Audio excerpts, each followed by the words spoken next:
Hello you wonderful people and welcome to Unravelled.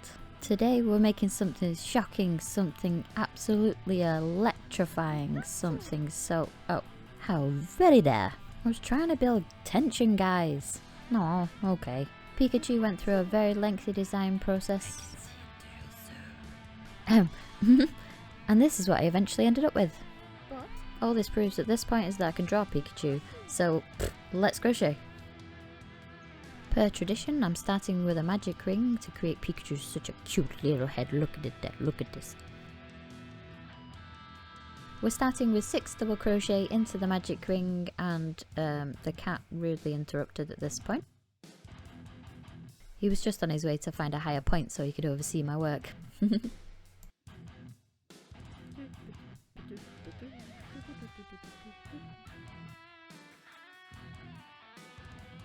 Time to let the magic ring work its magic. Bloop.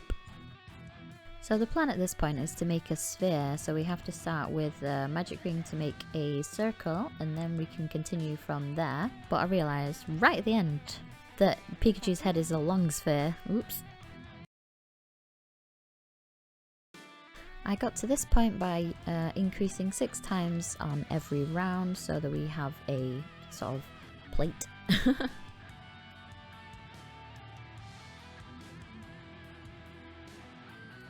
Look at the focus, the concentration on my hands.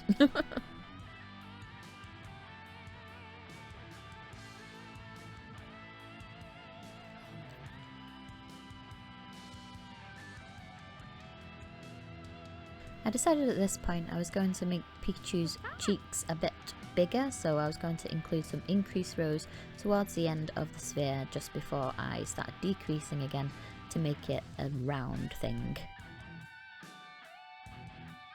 Although at this point it does kind of look like I'm making a lemon. Comment down below what you think it looks like.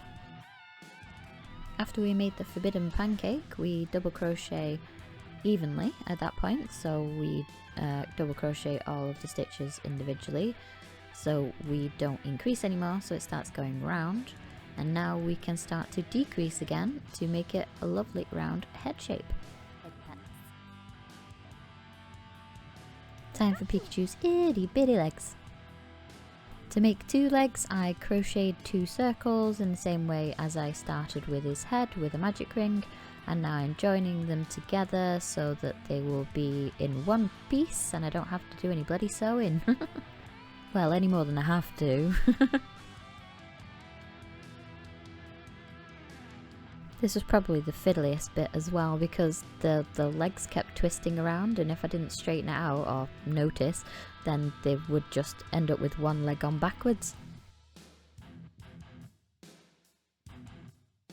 So now Pikachu's legs are firmly attached to his body, and I've done some increase rows just to round that out because he is kinda chunky. I continue to decrease 6 times every other row to get the rest of the shape of his body sort of sorted out.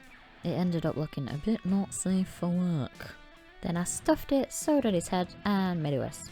So I made some arms to get over the sheer embarrassment. Next are Pikachu's pointed ears, and we're using 2 different coloured yarns here, a yellow and a black. The aim was to get a smooth transition at a diagonal angle to get the tips of Pikachu's ears black, but it did not really go to plan. I had to increase stitches whilst changing colours and it came out kinda wonky.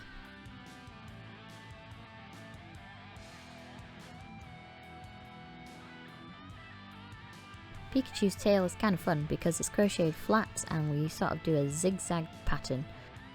So I'm starting with a slip knot and then I will chain 10, crochet evenly for 1 row, and then I only crochet 6 stitches I think at this point.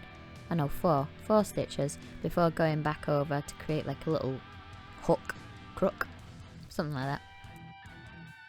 1, 2, 3, 4. Yes, it was 4.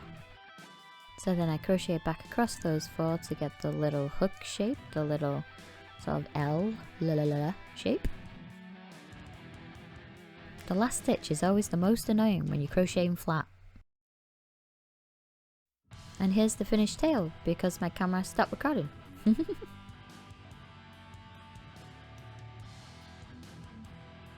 Now we have all the bits and bobs required to make a fully fledged Pikachu.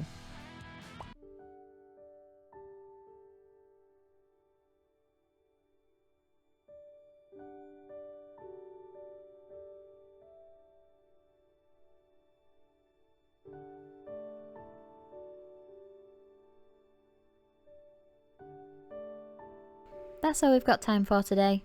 If you enjoyed watching me make Pikachu, please like and subscribe because there's a lot more Pokemon coming up in the future. So as always, I'll see you later for more Unravelled Chaos. Bye bye.